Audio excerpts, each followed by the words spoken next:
ماذا قدمنا أيها الإخوة الكرام في خلال هذه السنة، سواء لأنفسنا أو لأولادنا أو لأمتنا أو لجاليتنا أو لوطننا؟ ماذا قدمنا أيها الإخوة الكرام؟ فالسؤال لا بد أن يطرح. هذا هو اللبيب، هذا هو الاحتفال بالسنة الجديدة. إنسان يجلس ويخلو مع نفسه وأن يحاسب نفسه أيها الإخوة الكرام، وليس من شيمتنا وليس في تقاليدنا ولا أعرافنا أن نرقص بالسنة الجديدة وأن نفرح وأن نمرح وأن نشرب وأن لا، هذه عادات ما أنزل الله بها من سلطان، وليست من عاداتنا ولا من أفكارنا ولا من تقاليدنا أيها الإخوة الكرام. ولذلك كان من دعاء أبي بكر الصديق رضي الله تعالى عنه يقول: اللهم اجعل خير أعمالنا خواتيمها، اللهم اجعل خير أعمالنا خواتيمها وخير أيامنا يوم نلقاك، اللهم لا تدعنا في غمرة ولا تأخذنا على غرة ولا تجعلنا من الغافلين. كان أبو بكر الصديق رضي الله تعالى عنه يدعو بهذا الدعاء: اللهم اجعل خير أعمالنا خواتيمها. أنه لا قدر الله، لا سمح الله، إنسان يعمل الحسنات، يعمل الأعمال الصالحة حتى يبقى ما يبقاش بينه وبين الموت إلا شبر أو ذراع أو أيام قلائل وينقلب، فيكون مصيره النار والعياذ بالله. نسأل الله سبحانه وتعالى أن يجعل خير أعمالنا خواتيمها وخير أيامنا يوم نلقاه سبحانه وتعالى، كما يقول أبو بكر الصديق: اللهم لا تدعنا في غمرة ولا تأخذنا على غرة.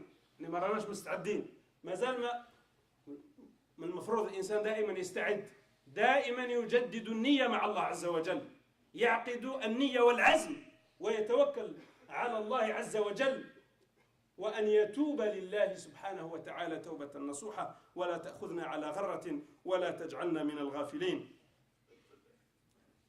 وقد جاء في الأثر: إن المؤمن بين مخافتين، بين عاجل قد مضى لا يدري ما الله صانع فيه، بين عاجل قد مضى السنة الماضية ما ندري ما الله جاعل فيه، هل هو عمل مقبول؟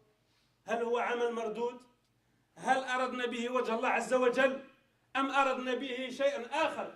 هل أشركنا في هذا العمل شيء مع الله عز وجل أم أردنا وجه الله سبحانه وتعالى؟ لا ندري هل هذا العمل مقبول. نسأل الله سبحانه وتعالى أن يتقبل منا ما قدمنا وما أخرنا وما أسررنا وما أعلنا وما أسرفنا وما هو أعلم به منا. هو المقدم، هو المؤخر، لا إله إلا هو سبحانه إنا كنا من الظالمين.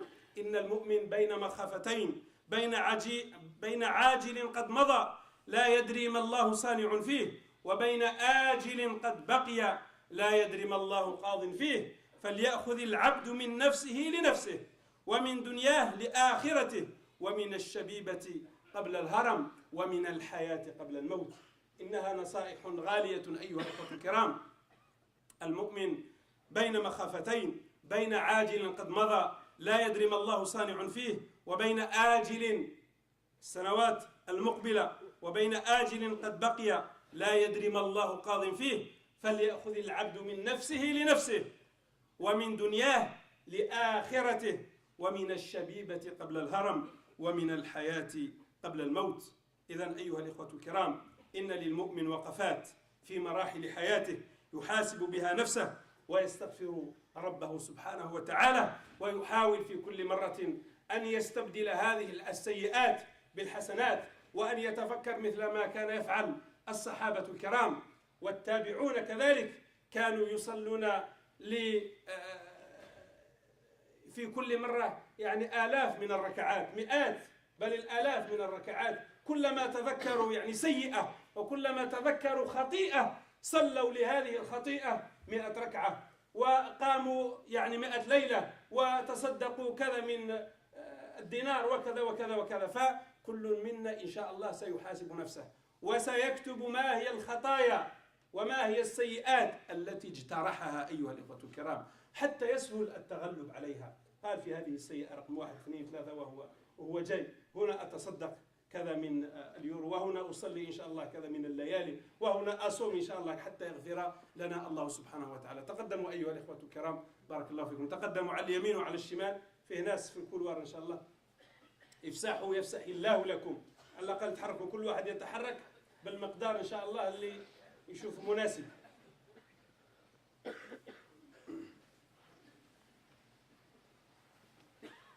إن المؤمن لا بد وأن يكون له وقفات في مراحل حياته حتى يحاسب نفسه ويستغفر ربه. إن الحسنات يذهبن السيئات، إن الحسنات يذهبن السيئات. نسأل الله سبحانه وتعالى أن يبدل هذه السيئات حسنات، وأن يؤتي نفوسنا تقواها، وأن يزكيها خير من زكاها، إنه وليها ومولاها. أقول قولي هذا وأستغفر الله لي ولكم فاستغفروه إنه هو الغفور الرحيم.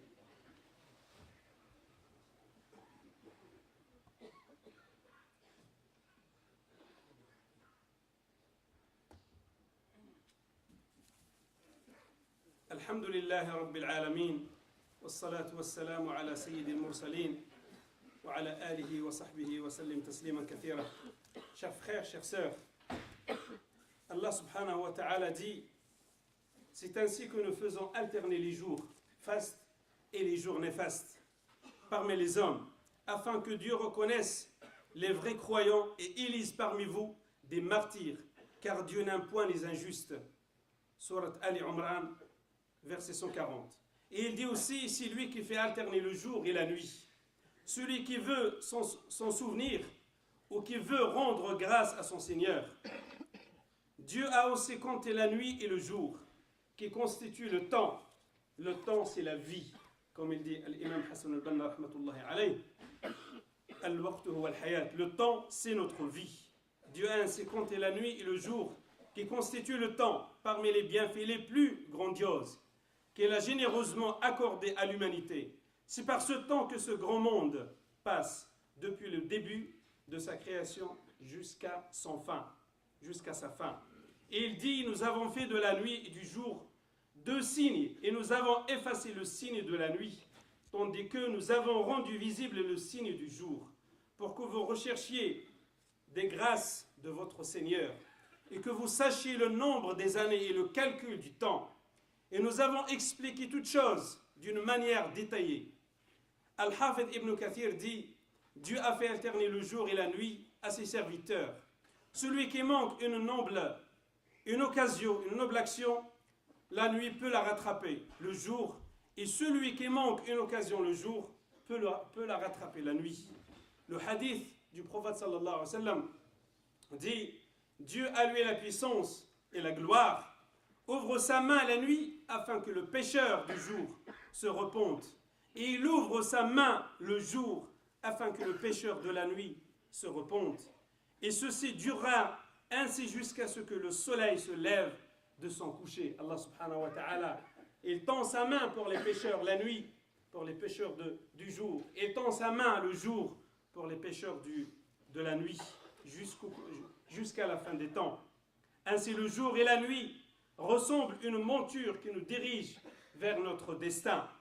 Selon Ibn Umar radiyallahu ta'ala anhu, une fois le prophète sallallahu alayhi wa sallam, il dit, me saisit par les épaules et me dit: ô fils de Omar, sois dans ce monde comme si tu étais un étranger ou quelqu'un de passage. Sois dans ce monde comme si tu étais un étranger ou quelqu'un de passage. Ne t'attache pas trop à la vie d'ici-bas. Ibn Omar disait: quand tu es au soir, n'attends pas le matin. Et quand tu es au matin, n'attends pas le soir. Prends de ta santé pour ta maladie et de ta vie pour ta mort. Rapporté par Al-Bukhari. Abu Bakr as-Siddiq radiyallahu ta'ala anhu disait dans ses invocations: Dieu fait du jour de ta rencontre le meilleur de nos jours et de nos actions celle qui précède notre fin. Le croyant doit évaluer de temps à autre, et notamment nous sommes à la fin de cette année 2010, le croyant doit évaluer de temps à autre sa vie et faire un bilan afin de réparer les défauts qui sont nombreux. Les bonnes actions font fuir les mauvaises actions, chers frères, chères sœurs. ceci est un rappel pour les gens qui craignaient, dit Allah subhanahu wa ta'ala. Je termine avec les paroles concises de Abdullah ibn Mas'ud, le lecteur du prophète sallallahu alayhi wa sallam. Il dit: la meilleure richesse est celle de l'âme. La meilleure richesse est celle de l'âme. La meilleure provision est la piété. La mauvaise cécité est celle du cœur. La plus grande faute est le mensonge. Le pire gain qui provient de l'usure et la pire nourriture est de manger le bien de l'orphelin.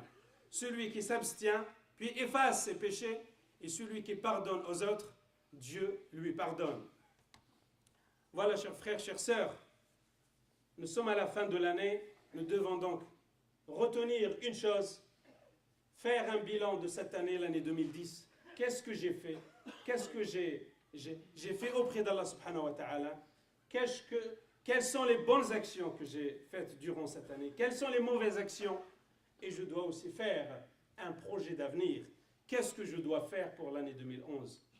Ce que je n'ai pas fait en 2010, je dois les faire en 2011. J'ai le temps, j'ai la santé, j'ai l'argent, j'ai toutes les conditions qui me permettent de travailler, d'œuvrer pour l'islam et les musulmans dans ce pays. Et bien je dois, Inch'Allah, pour l'année 2011, je dois m'asseoir aussi et faire mon projet, ce que je n'ai pas fait en 2010. J'essaie, Inch'Allah, de les faire en 2011, Inch'Allah.